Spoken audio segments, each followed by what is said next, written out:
Hello friends, आज हम MA first year का सेकंड पेपर पढ़ेंगे मानव विकास।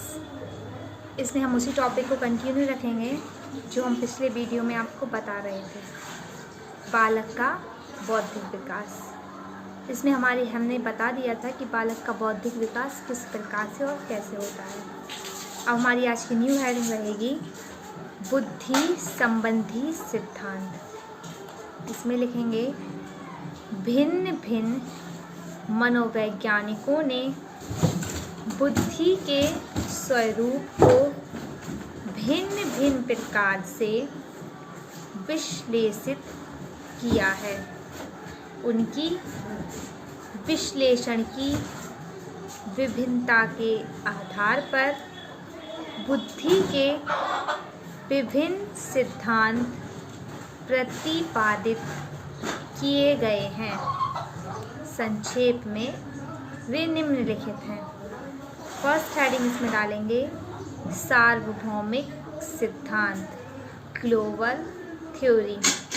इसमें लिखेंगे इसे एक खंडात्मक यूनिफैक्टर, एक सत्तात्मक मोनोरेचियल अथवा एकात्मक यूनिट्राई सिद्धांत भी कहते हैं। इनके अनुसार बुद्धि वह क्षमता है जो समस्त कार्यों को सुचारू रूप से चलाने के लिए उत्तरदायी है।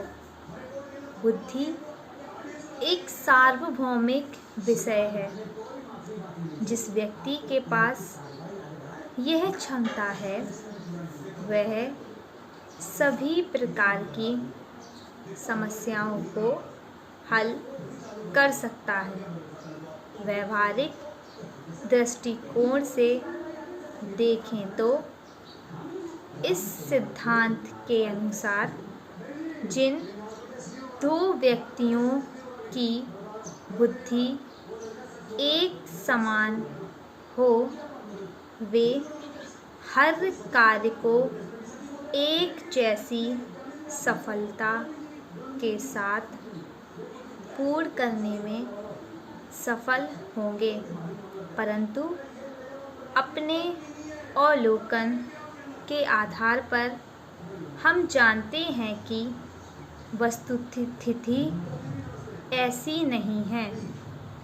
एक समान बुद्धि होने पर भी व्यक्ति की विभिन्न कार्यों को संपन्न करने की योग्यता में अंतर पाया जाता है।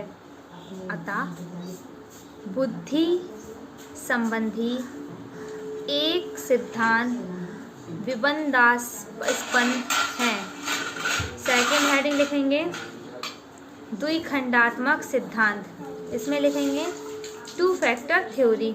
इसमें लिखेंगे इस सिद्धांत के प्रतिपादन का श्रेय इंग्लैंड के प्रसिद्ध मनोवैज्ञानिक स्पीयरमैन को दिया जा सकता है। स्पीयरमैन के अनुसार बुद्धि दो प्रकार की योग्यताओं से मिलकर बनी है। पहली सामान्य योग्यता, general ability of ji factor. Second विशिष्ट योग्यता, स्पेशल एबिलिटी और एस फैक्टर। तो सबसे पहले हम जनरल एबिलिटी के बारे में पढ़ेंगे, सामान्य योग्यता। इसमें लिखेंगे सामान्य योग्यता जन्मजात योग्यता है। वह व्यक्ति की जीवन में सफलता को निर्धारित करती है। सभी बुद्धिमान व्यक्तियों में यह योग्यता पाई जाती है। यह ऐसी सामान्य योग्यता है जो प्रत्येक कार्य में सफलता के लिए उत्तरदायी है। विभिन्न व्यक्तियों में सामान्य योग्यता की मात्रा भिन्न भिन्न पाई जाती है। नेक्स्ट हेडिंग, विशिष्ट योग्यता, स्पेशल एबिलिटी। इसमें लिखेंगे विशिष्ट योग्यता विशिष्ट कार्यों को सफलतापूर्वक करने की क्षमता है। विभिन्न प्रकार के विशिष्ट कार्यों में विभिन्न प्रकार की विशिष्ट योग्यताओं की आवश्यकता होती है। जिन व्यक्तियों में जिस विशिष्ट योग्यता की प्रधानता होती है वह उसी में निपुणता प्राप्त कर सकता है। जैसे संगीत में विशिष्ट योग्यता प्राप्त व्यक्ति संगीत कला में निपुण होंगे, मूर्ति कला में नहीं। थर्ड हेडिंग इसके लिखेंगे खंड विश्लेषण सिद्धांत, फैक्टर एनालिसिस थ्योरी ऑफ निन फैक्टर थ्योरी।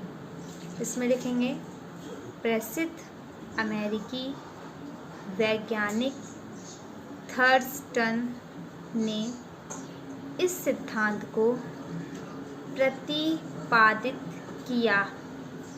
थर्स्टन ने विश्वविद्यालयों के छात्र छात्राओं पर कई मनोवैज्ञानिक परीक्षण करके उनका खंड विश्लेषण करके यह निष्कर्ष निकाला कि मनुष्य की बुद्धि 9 प्राथमिक योग्यताओं का समूह है। ये प्राथमिक योग्यताएं निम्नलिखित हैं। तो फर्स्ट पॉइंट में लिखेंगे दृश्य अथवा स्थानिक योग्यता, विजुअल और स्पैटियल एबिलिटी। सेकेंड पॉइंट प्रत्यक्षीकरण योग्यता, प्रत्यक्षीकरण योग्यता, पर्सपेक्चुअल एबिलिटी।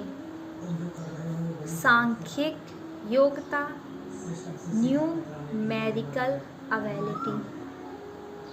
वाचिक अथवा तार्किक योग्यता, वर्बल और लॉजिकल एबिलिटी।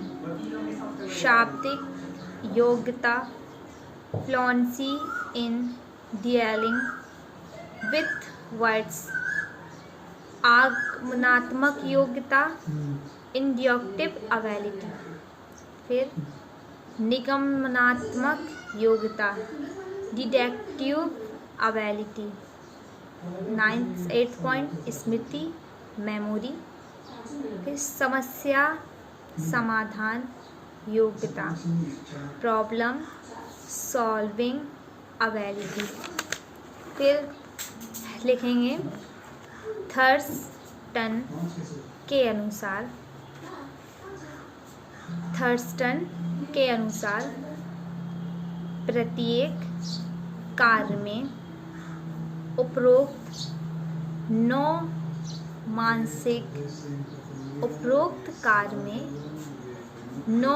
मानसिक योग्यताओं के संयोजन की आवश्यकता होती है। ये बात किसने कहा? थर्स्टन ने। इसके साथ जिस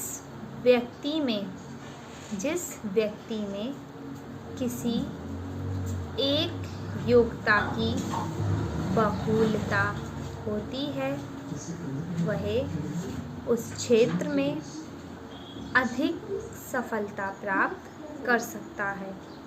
थर्स्टन ने ये कहा कि प्रत्येक व्यक्ति कार्य में उपरोक्त 9 मानसिक योग्यताओं के संयोजन की आवश्यकता होती है। व्यक्ति को पूरे कार्य के लिए 9 मानसिक योग के संयोजन की आवश्यकता होती है। इसके साथ ही साथ जिस साथ व्यक्ति में किसी एक योग्यता ही बहुलता होती है, वह उस क्षेत्र में अधिक सफलता प्राप्त कर सकता है।